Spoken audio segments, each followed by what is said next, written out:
Welcome to the ISO Show, dispelling myths and sharing tips for success to improve your business with ISO standards, with your host, Mel Blackmore.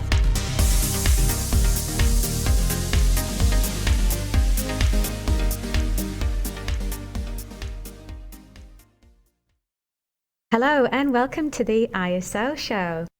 Well, today we're going to be talking all about data privacy. GDPR, which is the General Data Protection Regulations, has been a pretty hot topic over the last couple of years. So we thought it'd be worthwhile bringing to your attention the data privacy standard ISO 27701. But before we delve into the standard, let's just look at data privacy in context with those new regulations and what's been happening since they were introduced in May 2018. Well, since then, there have been over 160,000 personal data breaches across Europe, and it's estimated that the GDPR fines associated with those breaches is currently €222 million. Although there are a few fines that contribute to this figure that I think are worth a mention, actually. So, that is one thing about GDPR, they do name and shame. And number one on the list with the biggest fine, which was Google. So they were hit with a cool €50 million fine, which has got a sting. It must be said, I know that Google is a bit of a beast, but that is a huge fine. And number two was H&M, which is a retailer, and they got stung by the Hamburg Commissioner for Data Protection and Freedom of Information. Then, of course, there was British Airways. Now, the intention was to issue a £183 million fine, which would have been the biggest fine in the UK. And let's face it, that would have crippled the airline. But it's actually been reduced down to 20 million now, and in light of COVID-19. So obviously the pandemic's had a devastating impact on the airline industry. So as a result of that, the fine's been reduced. And according to an official statement by the ICO, an investigation found that the airline was processing a significant amount of personal data without adequate security measures in place. And it was this failure that broke down that data protection, and subsequently BA was the subject of a cyber attack in 2018, and that wasn't detected for another 2 months, which is a bit worrying. And finally, on the subject of fines, I think some of you might remember Marriott International, the hotel group. They got fined €20 million. But initially, the fine was actually going to be €99 million. Okay, so I think it could be said that some of these bodies are kind of hitting, the big fines initially, but then you could say that they're going easy on some of them as the rules were fairly new at the time. And they were actually hit with that fine because they, unfortunately, were hit by a cyber attack in which over 339 million guest records were exposed. And that was actually down to not just Marriott's failings, but it was down to the insufficient due diligence after the acquisition of the Starwood Hotel Group. So I think that's worthwhile bearing in mind for organisations that have numbers of other companies within their groups. And so far, it's actually France that's dished out the most fines, followed by Austria and then Germany. But it's actually the Spanish Data Protection Authority that have had the highest number of fines, but the smallest value so far. Now, I know that many of our European ISO show listeners will be familiar with the GDPR, but for the benefit of our other international listeners, I'd just like to give you some insight as to why we've actually got these rules. And the reason for that is that back in 2018, a law came into effect in Europe to help protect our personal data. That's our medical records, our contact details, our finance records. And basically these laws were established to ensure that our private data was lawfully processed. And these laws gave us, for the very first time, rights to protect our privacy. And these rights were laid out explicitly within the regulations. the right to be informed, the right of access, the right to rectification, the right to restrict processing, the right to erasure, and the right to object. So although GDPR may have seemed to be a bit of a pain in the neck for a lot of businesses, it's actually to protect our individual rights. Now, looking at it from an organisation's point of view, any company could claim that they're compliant to GDPR, couldn't they? But how would they prove it? Any company could claim that they give that right of access. But how do they prove it? Any company could claim that data is lawfully processed. But how do they prove it? They can claim that data is obtained for specific legitimate purposes. But how do they prove it? The answer is ISO 27701. This is how you can demonstrate compliance with the requirements of GDPR and have it verified by an independent third-party certification body. And here to tell us all about it is our one and only information security legend, Steve Mason. Steve, welcome back to the ISO show. Thank you, Mel. It's nice to be back. Great. So what is 27701? Right. Well, it's one of the latest standards to come out of the 27000 stable, which is all to do with information security. This one particularly focuses on the privacy of personally identifiable information. Now, if we think about the original standard 27001, there was one very small control in there, which was A.18.1.4, which asks organizations to think about how they protect the privacy of personally identifiable information, sometimes referred to as PII. And what this standard has done is taken that one small control and built a number of controls around it, depending on whether you're a data controller or a data processor. Right, okay, that's great. So could you just kind of break it down in a bit more detail then? And also, I think before we kind of go into kind of breaking the standard down, is a lot of companies will already have ISO 27001, the information security standard. Mm-hmm. Some may ask, well, if we've got ISO 27001, why would we need ISO 27701? Right, okay. I think the easy answer to that is that it's about giving your customers, your suppliers, perhaps even your end users, and even your own employees, a level of confidence so you're looking after their personal information in line with the requirements of not only the Data Protection Act 2018, but also in line with GDPR. And as we know, there's some very stringent requirements in place there. And a lot of companies still haven't grasped that they need to put these things in place. It's surprising as I go around visiting different companies, there are still companies saying, well, okay, we didn't really know we were supposed to do that. We didn't think that was our responsibility. So this standard is ideal. If you're struggling with GDPR, if you're struggling with data protection, then this is the standard for you, especially if you've already got ISO 27001 in place. Okay, great. So before we kind of look at the clauses and kind of break down 27701 in a little bit more detail, before we even go there, some people might not actually know what PII is, personally identifiable information. We might think we know what it is, but could you just give me a few examples, Steve? Because I think this will help to kind of put into context for business owners, people that are responsible for managing data.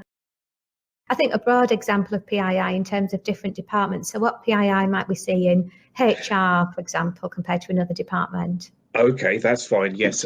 I think the simple definition of PII is it's one or more pieces of information that can identify an individual person.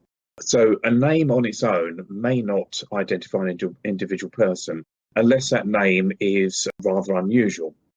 But if you start adding to that name things like a telephone number, an address, date of birth, you're gradually building up more and more bits of information. And each bit of those information is called PII. It's personally identifiable information. Now, a good example is that in the town that I live, I know there are 6 other Steve Masons. I've never met any of the others, but I know there are 6 others. And we're all at different ages. We all live in different parts of the town. So if you just called us Steve Mason, you wouldn't tell us apart. But if you started adding our age to our name, you started adding our postcode, our address, perhaps even an email address, you then start to identify us individually, because that's what sets us apart from each other. So if you think about that as being PII, information that sets a person apart from another person, then that's the easiest way of defining it. So when we come down to HR, we're really looking at every single bit of HR information that's held.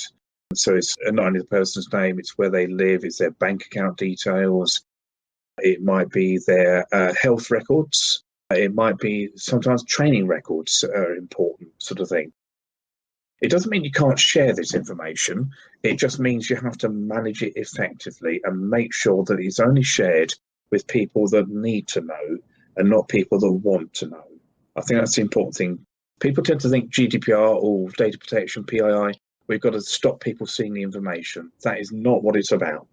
It's about managing information so that it doesn't fall into the wrong hands or get seen by the wrong people. Okay, that's great. Thanks for that explanation. So let's dive into ISO 27701. So can you just kind of break that down for us, Steve, and give us an overview of the standard? Yeah, sure. Yeah. I think it's worth anybody that picks this standard up is to just read through it several times, get your head around the standard, because it is quite a complex standard. It's not the easiest one that I've ever come across that's laid out. But to put it into simple terms, there are 4 main clauses: clause 5, 6, 7, and 8. Now, clause 5 is a direct correlation with ISO 27001, although the clause numbers used aren't a direct correlation, so that's where it gets a bit confusing. So read it carefully. All it's saying in that section of the standard is that where you've already implemented ISO 27001, there are a few requirements that just need to be added to what you've already done to make sure that you've fully demonstrated that you've taken PII considerations into effect. And mainly that's around the context and scope of the organisation, around risk assessment, risk treatment, around what interested parties require from PII protection, and also around your objectives that you're setting. Now, when we come to clause 6 is a direct correlation with ISO 27002. Now, 27002, as we know, is the guidance on how to use the controls in 27001. So what this is doing is saying, right, okay, if you want a bit of guidance how to implement the controls already existing in 27001, this is really how you do it. So that's the way to look at that one. It gives you information on human resources, on asset management, access control, cryptography. But remember, clause 6 of this standard is only guidance. It's not a requirement. So clients don't have to work hard trying to achieve clause 6 of this standard. They just need to look at it and see if there's any good practices that they can pick up.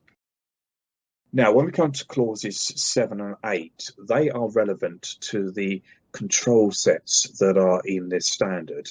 Now, in 27701, we have 2 control sets. We've got controls A, Annex A, and controls Annex B. Now, clause 7 of the standard is an explanation of how to implement Annex A, and clause 8 is an explanation on how to implement Annex B. So that's, I think you can understand by that explanation I've given you, it's quite a complex explanation, but I would really urge people just to read the standard through several times and understand how to navigate it, because that's the important thing. Okay, so if we just look at clause 7 then, which Yes. is the additional guidance for the controllers, isn't it? That's right, yes. So our control sets, so Annex A is about controls for data controllers, and then Annex B is for data processors.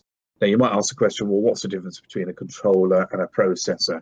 The Mm. controller typically is the organization or the individual who's collecting the data and that agrees with the data subject, the person that owns the data, i.e. the individual, how that information will be used, processed, stored, etc. Whereas the data processor is often the organization that does the processing on behalf of the data controller. Now, it is possible in some cases to be both a data controller and a data processor at the same time. So do bear that in mind. If you are, then you would have to implement both sets of annexes. If you're just a controller, do Annex A. If you're just a processor, do Annex B.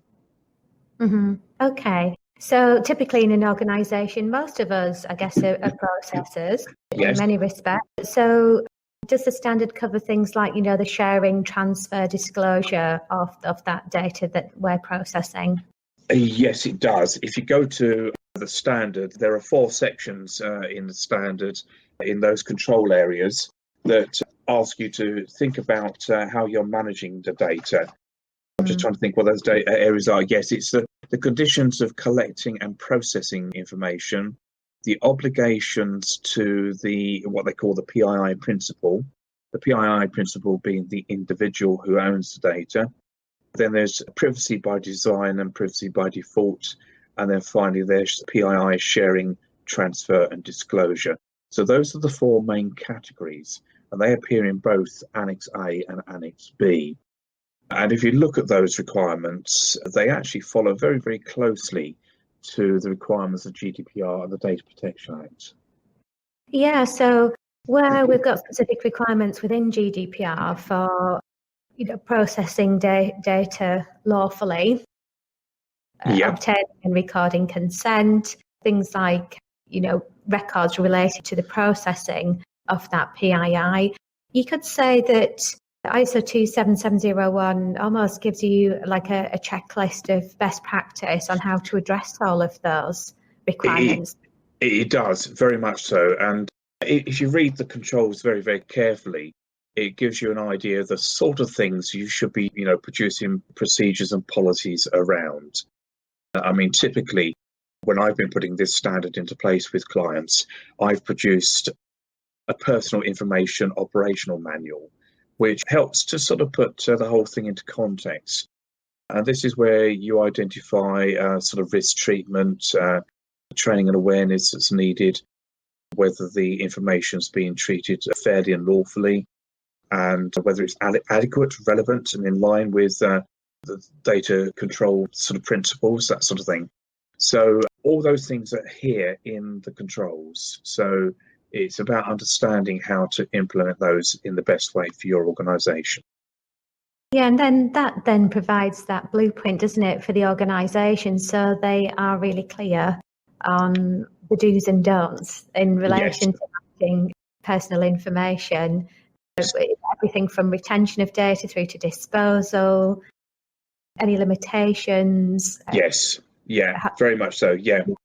And I think that's often where people are struggling with this. They can see what's required by GDPR, but they don't quite know how to put it into place. And I think that's where this standard comes in very, very useful. One standard they could turn to as a bit of guidance is obviously BS 10012. Now, some people may have heard of BS 10012, which of course was the British standard around GDPR. And if people have already got that standard in place and been certified to that, it automatically fits in 27701. Although it's not a direct fit, don't start looking at 10012 thinking, oh, I'm going to see the same clauses in 27701. It doesn't quite work like that.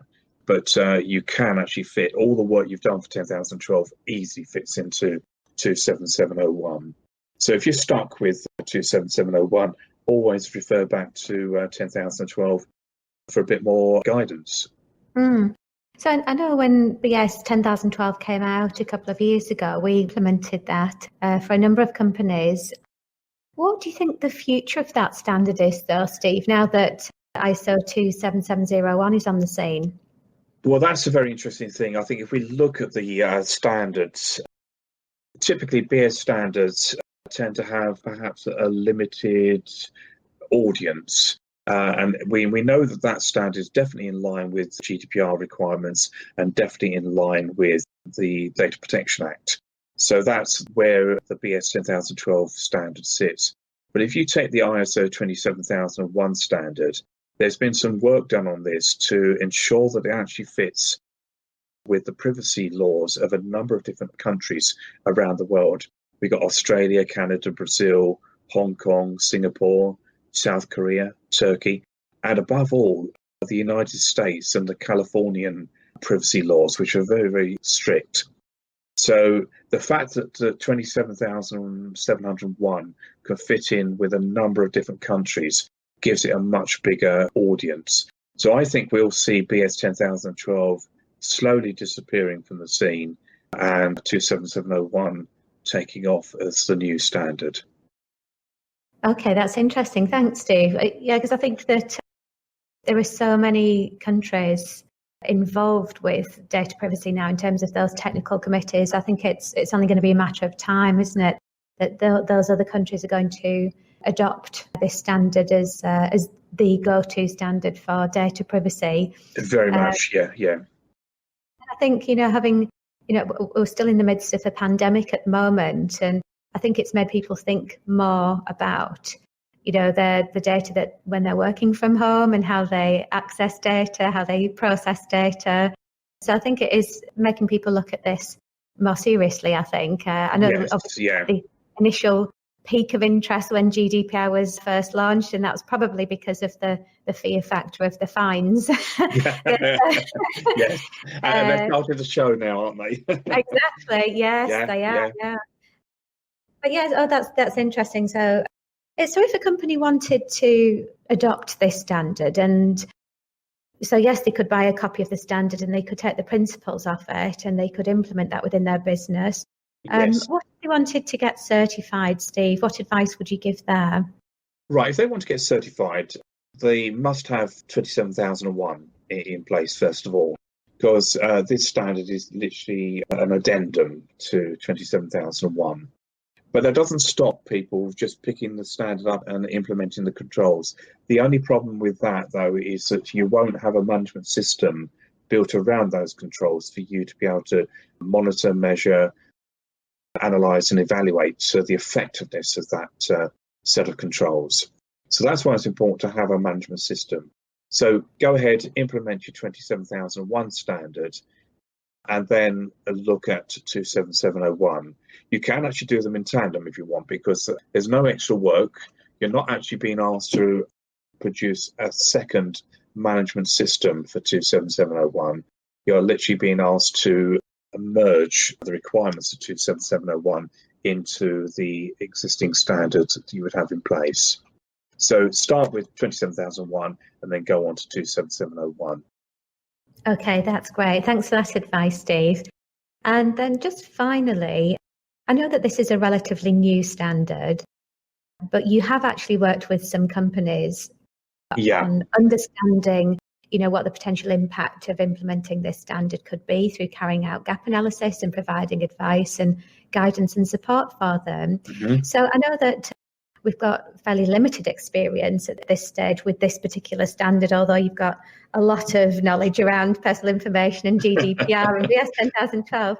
I'd just be interested to get your feedback on, from what you've seen so far, what have been the main benefits from looking at ISO 27701 and adopting the controls from this standard?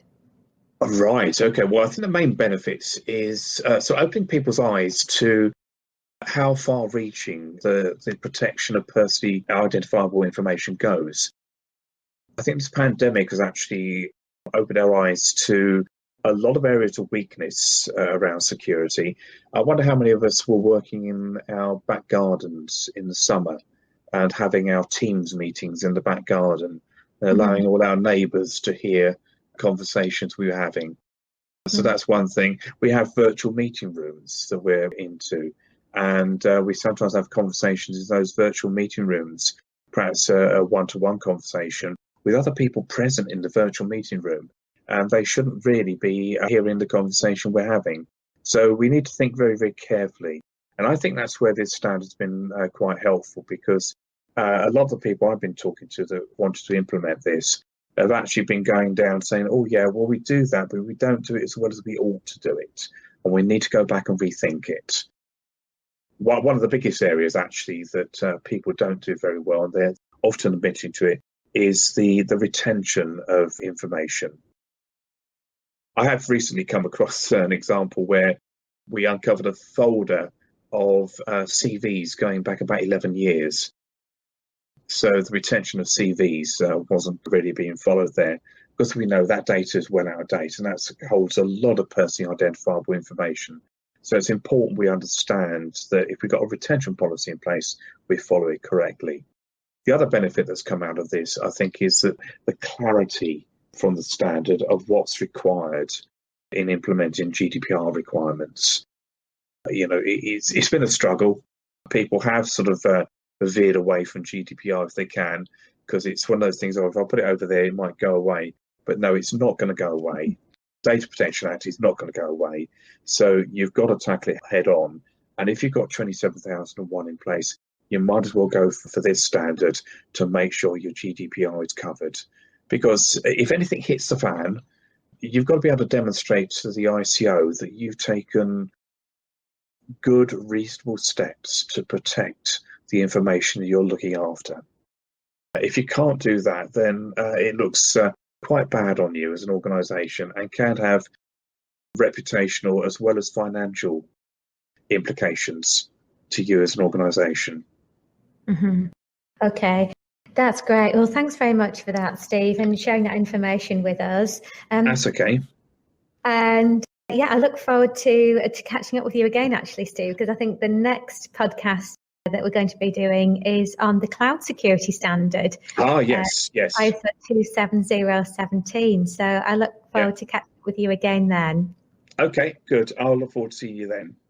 Brilliant. Thanks, Steve. So if our ISO show listeners would like to find out a little bit more about ISO 27701, just go over to our website. That's www.blackmoresuk.com. And that's where you'll also find information in there on our show notes from this podcast, and with some helpful links for you as well.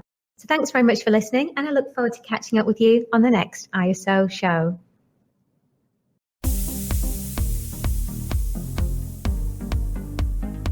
Looking to use ISO standards to drive better business practice? Contact us at blackmoresuk.com to access further information and book your free 15-minute call.